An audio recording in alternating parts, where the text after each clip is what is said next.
Mitch Marner is officially a Vegas Golden Knight as Brad Treliving begins to reshape the roster. Hey everyone, welcome to Inside the Leafs. Rob Wong, joined alongside by Toronto Sun Maple Leafs writers Terry Koshan and Lance Hornby. And guys, the Maple Leafs not particularly busy on the first day of free agency, but still a lot of things happening around them. And of course, the big one, Mitch Marner, is now a Vegas Golden Knight going there in the sign and trade that brings Nick Roy to Toronto. We'll get to Roy in a moment, but I guess, Terry, we can finally close the book on the Marner era. What did you make of his comments about his time in Toronto to the Vegas media? Well, I think it really runs in line with everything else that, or any other time we see a high level athlete, a big name athlete, leave a city that he was, what would I say, comfortable in? Maybe not at the end, of course, but was his city. What if we see them leave, and this is the types of things that they say, given his Instagram goodbye yesterday, and wishing, of course, that it all could. I'm paraphrasing. Wishing, of course, that it all could have worked out better, and didn't achieve the goals, and winning the Stanley Cup, a disappointment, and all that. It was par for the course. It was heartfelt, I think, but also, I don't think you would have expected anything more or less out of Marner in his departure. And then the news conference last night in Vegas.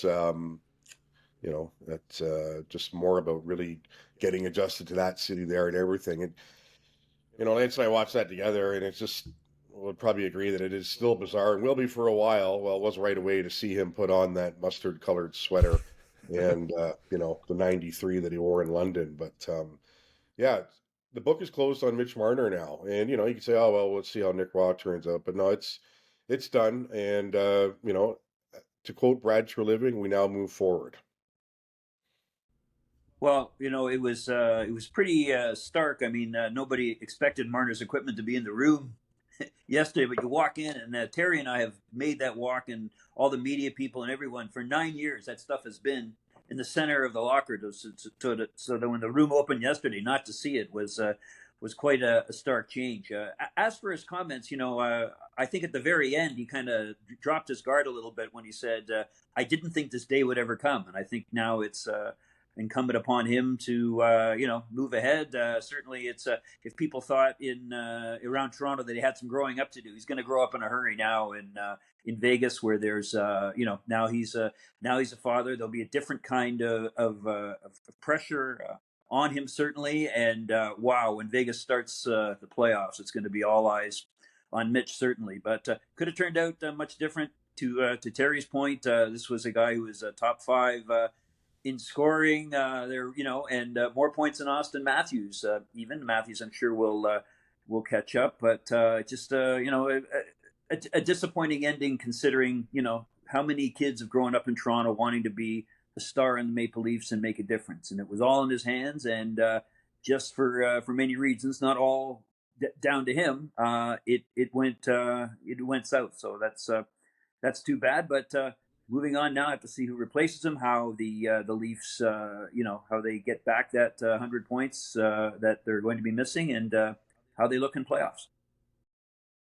Yeah, it's going to be a challenge, of course, that Brad Treliving has here, trying to recoup, like you said, some of those points that Mitch Marner is now leaving. And Nick Roy, the piece coming back to Toronto, Lance, in the sign and trade. Considering some of the recent sign and trades for rights, it's about as good as you could possibly do, I would say, to get a roster player, and especially someone that could play in your top nine. I know he talked about in his chat with the media, Matt Sundin was one of his favorite players growing up, so he has a bit of a Leafs tie, if you will, here. But this is a guy that's won a cup, has been a solid playoff performer. How do you think he slots into Craig Berubes' lineup? I'll say very quickly that happiest guy in the room has to be Simon Benoit, who can now has someone to share all the French interviews with, especially when the Leafs play the Habs. But I think this guy can help. Obviously, the Leafs very slowly have brought in a lot of people with winning pedigree, and you certainly saw what Anthony Stolarz and Ekman Larsson and Stevie Lorentz did last year, and other people that they've brought in. I think he can add that. It'll be interesting to see how the dynamic with Tavares works, who winds up at center and all that kind of thing, and how Matias Maccelli works out as well. But I think it's if rather than get nothing, as Brad Treliving said, the Leafs walk away with something, and possibly a quite valuable piece down the road. Yeah, third line center, I think, and it's interesting. Treliving mentioned yesterday that they could use him in the penalty kill and that sort of thing. He didn't do that a heck of a lot in Vegas, but they're going to have to replace Marner on the PK, obviously, all over the ice, of course, and maybe the plan is for Nick Waugh to take some of those minutes. But yeah, it's the kudos to the Leafs, I suppose, for getting something.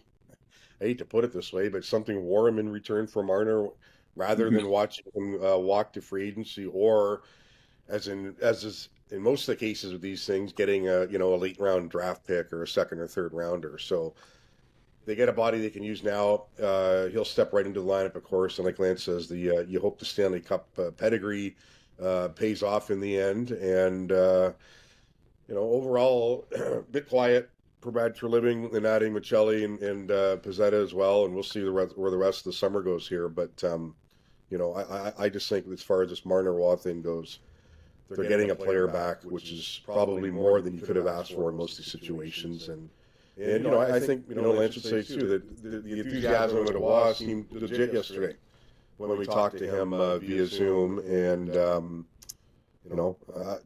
seems like he'll be a good fit for the room, veteran, winning, and all this sort of thing. So we'll go from here, but you're never going to place Mitch Marner in those points. The team's aware of that, everyone's aware of that, and you do what you can to try to make up for it as best as possible.